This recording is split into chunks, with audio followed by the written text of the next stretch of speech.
ಶಾಪುರ ಅಂತ. ಎಷ್ಟು ಗಂಟೆ ರಾತ್ರಿ ಆಗಿದ್ದು? 4:40 ಮಾರ್ನಿಂಗ್ ಬೆಳಿಗ್ಗೆ 4:40ಕ್ಕೆ. ಇವರೆಲ್ಲ ಹೆಂಗೆ ಒಟ್ಟಾಗಿದ್ದಾರೆ ರಾತ್ರಿ 4:40? ಗೊತ್ತಿಲ್ಲ ಸರ್, ಅವರ ಫುಲ್ ಟೈಟ್ ಕುಡಿದು ಬರ್ತಾ ಇದ್ರು ಆ ಕಡೆ. ನೋಡಿ ಎಲ್ಲಿ ಅದು? ಅವ್ರು ಹಿಂದಿ ಮಾತಾಡ್ತಾರೆ. ಎಲ್ಲಿ, ಯಾವ ಜಾಗ? 4th ಪ್ಲೇಸ್ ಅಲ್ಲಿ ಸ್ವಾಮಿ ವಿವೇಕಾನಂದ ಪಾರ್ಕ್, ಅಟ್ಟೂರ್ ಲೇಔಟ್. ಇವತ್ತು ನೋಡ್ರೆ ಎಲ್ಲಿದೆ? ಯಲಹಂಕದ ಅಟ್ಟೂರಿನಲ್ಲಿ 4th ಪ್ಲೇಸಲ್ಲಿ ಯಾದಗಿರಿಯಿಂದ ಹೊಟ್ಟೆಪಾಡಿಗಾಗಿ ಕರ್ನಾಟಕದ ಬೆಂಗಳೂರಿನಲ್ಲಿ ಜುಪ್ಟೋದಲ್ಲಿ ಕೆಲಸ ಮಾಡ್ತಾನೆ ಹುಡುಗ. 4 ಗಂಟೆ ರಾತ್ರಿಗೆ ಸರ್ವಿಸ್ ಮಾಡಲಿಕ್ಕೆ ಹೋದಾಗ ಈ ಹಿಂದಿ ವಾಲಗಳು, ಉತ್ತರ ಭಾರತದ ಹಿಂದಿ ವಾಲಗಳು ಈ ಹುಡುಗನಿಗೆ ಅವಾಚ್ಯ ಶಬ್ದಗಳಿಂದ ಹಿಂದಿಯಲ್ಲಿ ಬೈದು ಇವನಿಗೆ ಹಲ್ಲೆ ಮಾಡಿ ಇವನ ಮೇಲೆ ದಾಳಿ ಮಾಡಿರುವಂಥದ್ದು. ತಕ್ಷಣ ನಮ್ಮ ಯುವ ಘಟಕದ ರಕ್ಷಿತ್ ಹೋದವಾಗ ಪೊಲೀಸವರು ರಕ್ಷಿತ್ ಮತ್ತು ಇವ್ರ ಮೇಲೆ ಹಲ್ಲೆ ಮಾಡಿ ಹಿಂದಿಯವರಿಗೆ ಸಪೋರ್ಟ್ ಮಾಡುವಂಥ ಕೆಲಸವನ್ನು ಮಾಡಿದ್ದಾರೆ. ಈಗ ಜಯಂತ್ ಮತ್ತು ಅವರೆಲ್ಲ ತಂಡ ಇಲ್ಲಿ ಬಂದು ನಾವು ಶಿವರಾಜ್ ಗೌಡರೆಲ್ಲ ಬಂದಾದಮೇಲೆ ಆ ಹಿಂದಿಯವ್ರನ್ನ ಅರೆಸ್ಟ್ ಮಾಡಿಸುವಂಥ ಕೆಲಸ ಆಗಿದೆ.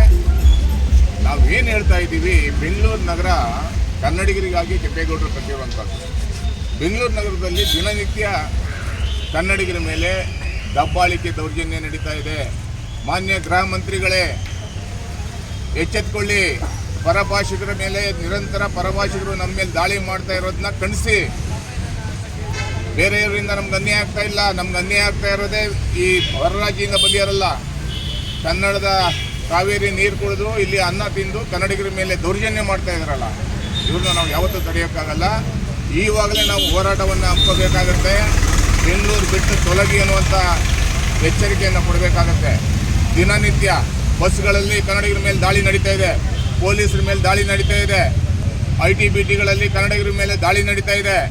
ಎಚ್ಚೆತ್ಕೊಳ್ಳಿ ನಮ್ಮ ಪೊಲೀಸ್ ಅಧಿಕಾರಿಗಳು. ಈ ಕೂಡಲೇ ಇಂಥ ಯಾರು ದುಷ್ಟರು ಇದ್ದಾರೆ ಅವ್ರನ್ನ ಒಳಗಡೆ ಹಾಕುವಂಥ ಕೆಲಸ ಮಾಡಿ. ಕನ್ನಡಿಗರು ಹೊಟ್ಟೆಪಾಡಿಗಾಗಿ ಈ ರೀತಿ ಬೆಳಿಗ್ಗೆ 4 ಗಂಟೆಗೆ ಯಾರು ಕೆಲಸ ಮಾಡ್ತಾರ್ರಿ? ಯಾದಗಿರಿಯಿಂದ ಅಲ್ಲಿ ಅಲ್ಲಿಂದ ಹೊಟ್ಟೆಪಾಡಿಗಾಗಿ ಜೀವನ ಮಾಡಲಿಕ್ಕೆ, ತಂದೆ ತಾಯಿಯ ಸೇವೆ ಮಾಡಲಿಕ್ಕೆ ಇಲ್ಲಿ ಬಂದು ಕೆಲಸ ಮಾಡ್ತಾರೆ. ಇಂಥ ಸಂದರ್ಭದಲ್ಲಿ ಕನ್ನಡಿಗರ ಮೇಲೆ ಹಲ್ಲೆ ಮಾಡ್ತಾ ಇದ್ದೀರಲ್ಲ, ನಾಚಿಕೆ ಆಗಲ್ಲ? ಊರು ಬಿಟ್ಟು ಇಲ್ಲಿ ಬಂದುಬಿಟ್ಟು ಇದನ್ನು ತೀವ್ರವಾಗಿ ಖಂಡಿಸ್ತೀವಿ. ಎಲ್ಲೇ ಕನ್ನಡದ ಹುಡುಗರ ಮೇಲೆ ದಾಳಿ ಆದರೆ ಕರ್ನಾಟಕ ರಕ್ಷಣಾ ವೇದಿಕೆ, ಸಮರ ಸೈನಿಕರ ಪಡೆ ಅವ್ರ ಮೇಲೆ ಮತ್ತೆ ದಾಳಿ ಮಾಡಬೇಕಾಗುತ್ತೆ. ಅದಕ್ಕೂ ಮುಂಚೆ ಅಧಿಕಾರಿಗಳು ಎಚ್ಚೆತ್ತುಕೊಳ್ಳಿ ಅನ್ನುವಂಥ ಎಚ್ಚರಿಕೆಯನ್ನು ಕೊಡ್ತಾ ಇದ್ದೀವಿ.